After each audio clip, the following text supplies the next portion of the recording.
Good evening.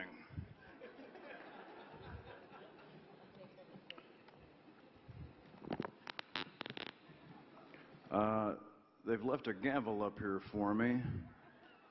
It's apparently a stout American white oak. So if things get unruly, I will call this room to order. Good evening. It's a great honor to be here. My sisters and I look forward to coming to this event every year. Since March of 2011, Syria... Shit.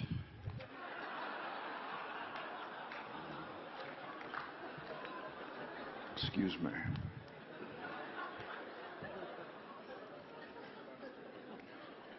Good evening.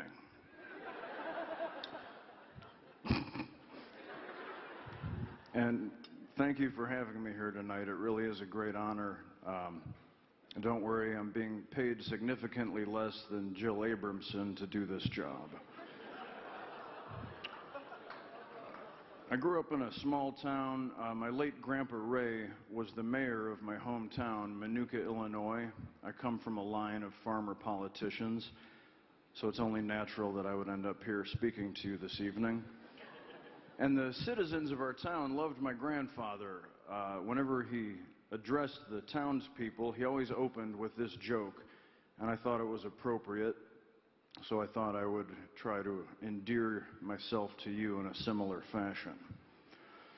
A bus loaded with politicians was driving down a country road when suddenly the bus ran off the road and straight into Old Pete's barn. It was a terrible accident. Old Pete got off his tractor and went to investigate the carnage, which was considerable. After some consideration, he saw no choice but to dig a large hole and bury the politicians. A few days later, the local sheriff came out, saw the crashed bus, and asked old Pete what happened to the politicians. And Pete told him he had buried them. Well, good Lord, the sheriff asked him, were they all dead? Old Pete said, well, some of them said they weren't, but you know, you never can trust a politician.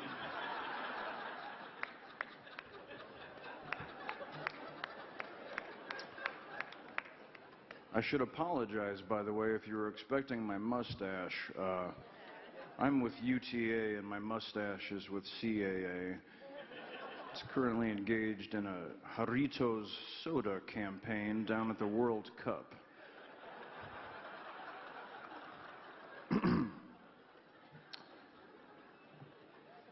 I was very excited when I heard I'd get to meet the White House Chief of Staff.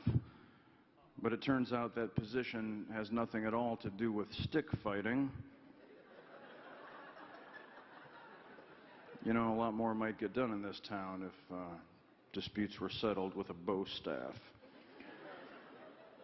I'm sure you all heard the news about Eric Cantor on Tuesday. He tragically got himself a job at Fox News.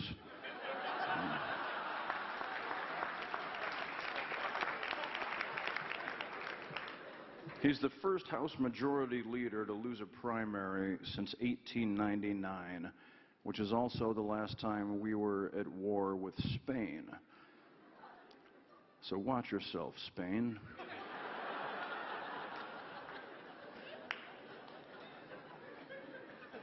Tonight's dinner celebrated Washington, D.C. itself, a city with a rich history of music and art, and diplomats getting away with vehicular homicide.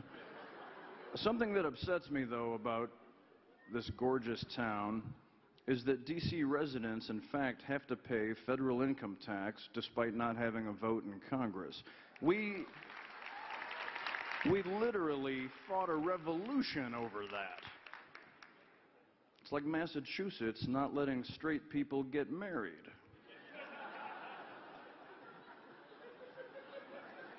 That one requires a little math. Between the Republicans and Democrats, this city has become, let's face it, a noxious stinkhole where very little actually gets done because of the backstabbing, deceit, and greed.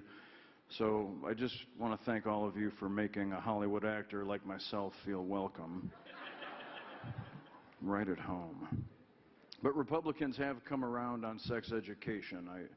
I heard they finally decided to teach fracking in schools. Can I say that on C-SPAN? Gay marriage is now legal in Pennsylvania. In the space of just a few weeks, they got rid of their anti-gay marriage law and Michael Vick. Well done, PA. With anti-gay marriage laws toppling so easily, I'm starting to worry it's a trap. Like perhaps the Koch brothers are just distracting us while they escape on a spaceship. A giant gay spaceship.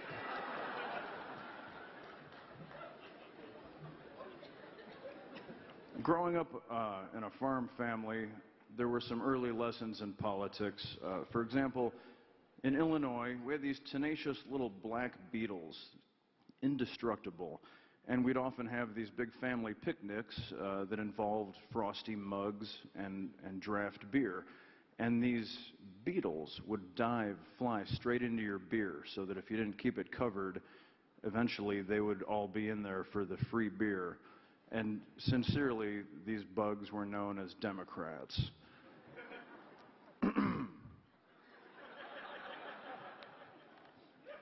Some people, because I'm an actor, I'm a Democrat. And other people assume that because I like to hunt and build things, I'm a Republican. I am neither. I am a proud bull moose. Teddy Roosevelt was a personal hero of mine. He was a man's man with a powerful mustache, an adventurer's spirit, and no patience whatsoever for this sort of nonsense.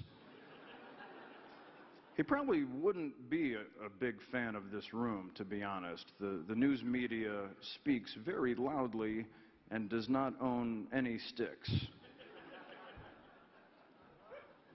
But I am proud to live in a representative democracy. Congress is almost entirely made up of rich white men, just like me. I appreciate it. Speaking of them, Comcast and Time Warner are about to merge, which I think is great, because NBC is owned by Comcast, and I am contractually obligated to think that.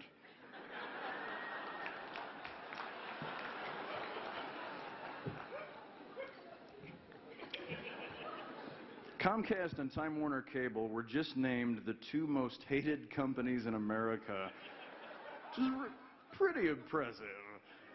Because GM basically just murdered a bunch of people, and they're not even in the top 10.